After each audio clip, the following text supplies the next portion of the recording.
what is the weirdest sleep advice you've heard somebody follow? And can you just let our viewers know that you're not supposed to do that? Also, can you talk about power nap? People say after having lunch, they feel extremely sleepy. Do you think that power nap is important? Well, firstly, when it comes to power nap, there are some recent studies which talk about, frequent napping. But when I say frequent napping, I'm talking about 5 to 15 minutes maximum.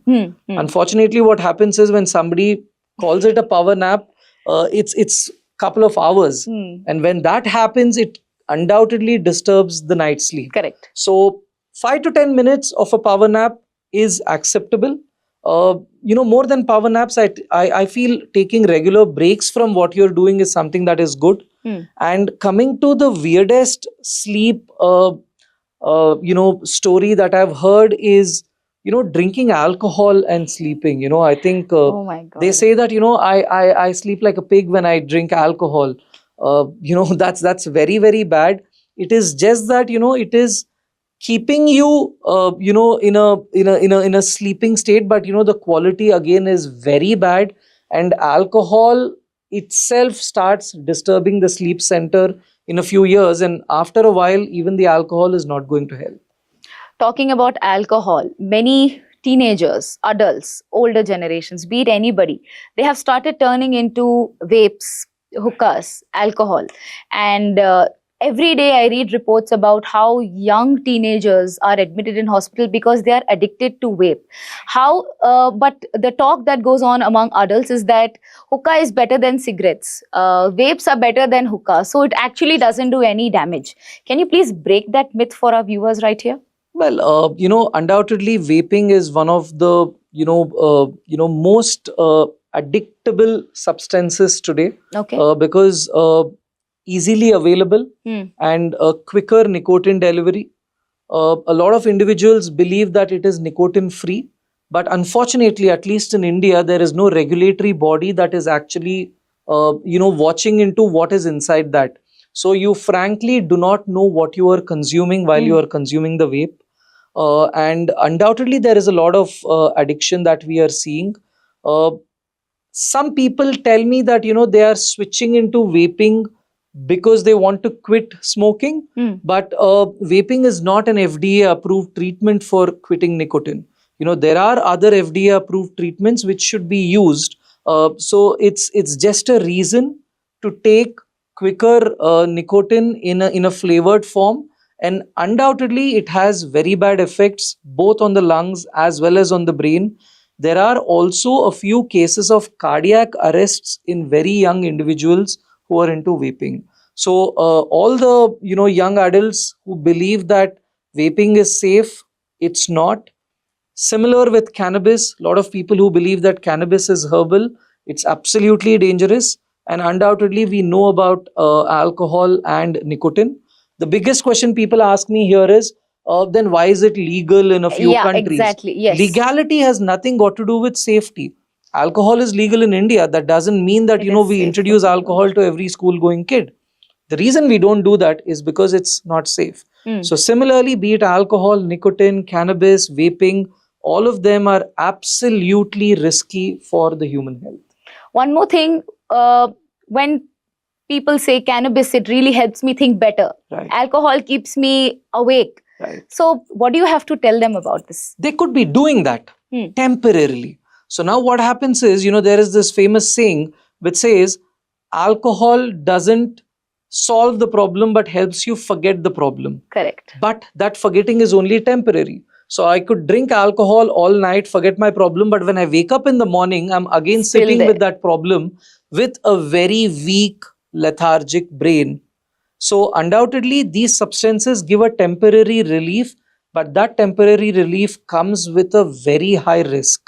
The high risk is shrinkage of the brain happening at a very young age, neuronal dysfunctions happening, and we are looking into people developing withdrawals and developing psychotic episodes because of these substances. Correct. Talking about psychotic episodes and on the similar topics, getting back to Instagram, web series, and now we are talking about adults.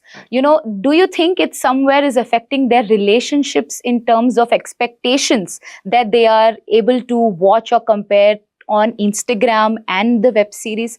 How has it impacted the adult relationships? Have you got any such cases where this is the actual reason and that has spoiled several things?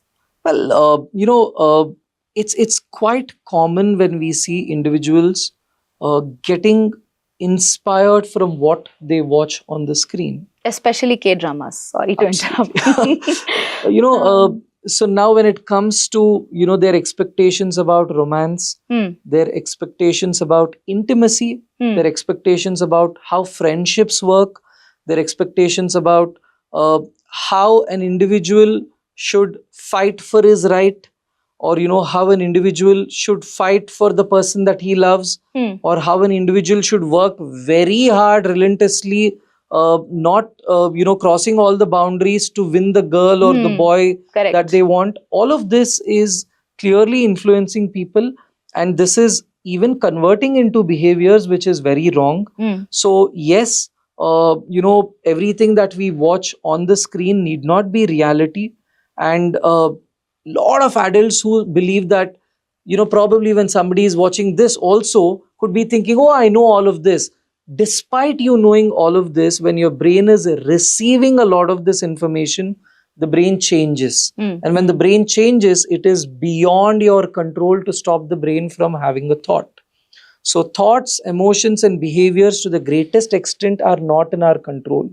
So you need to be very clear about what content you are giving. So it's something like I believing that I know that ice cream makes me fat, but I can still eat it and control it. You cannot.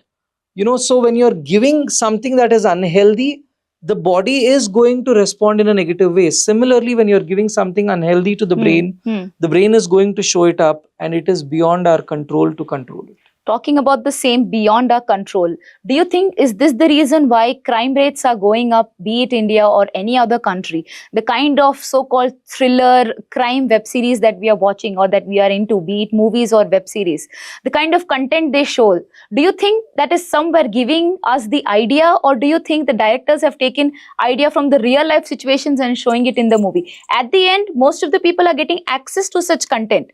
So do you think that is one of the reason why being violent and being not able to control anger and crime rates are going up?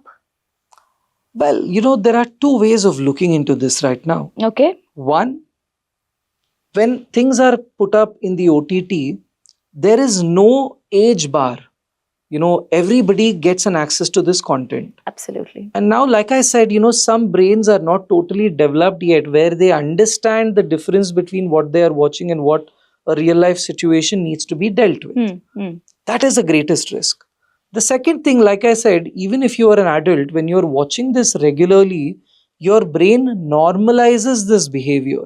So a lot of times, be it using abusive language when you are angry, or expressing some harshness in the words or in your actions, these are very basic things. I'm not even talking about crime, things that happen in every household. Using an abusive language or an expression, or just raising the hand, or showing some kind of harsh behaviors, punishments. We are all learning this somewhere. Now when it comes to the other side of the age group, you are modeling things. A lot of times children tell us, we've seen our favorite actor do that. This is how he fights for his girl. This is how he goes and bashes somebody. And these are things that our people are learning. And there is a lot of evidence which says that when you constantly watch crime, there are few brain areas that change. Especially the fear center or the anxiety center called as amygdala Okay. is hyperactive or hyper vigilant in these brains. Okay. And this can later push you into one, developing some serious personalities like psychopathic personalities. Two, developing some serious psychological health issues like anxieties also. Where you keep worrying about everything in the real world. Something called as the mean world syndrome, where you look at everything and you start becoming suspicious. So Okay. people who watch a lot of Crime Patrol, they start questioning everything. Everything. Oh, the maid is behaving this way. Maybe there's something. So this Okay. kind of behavior sets into our head. And once the brain changes that way, it's a very scary thing.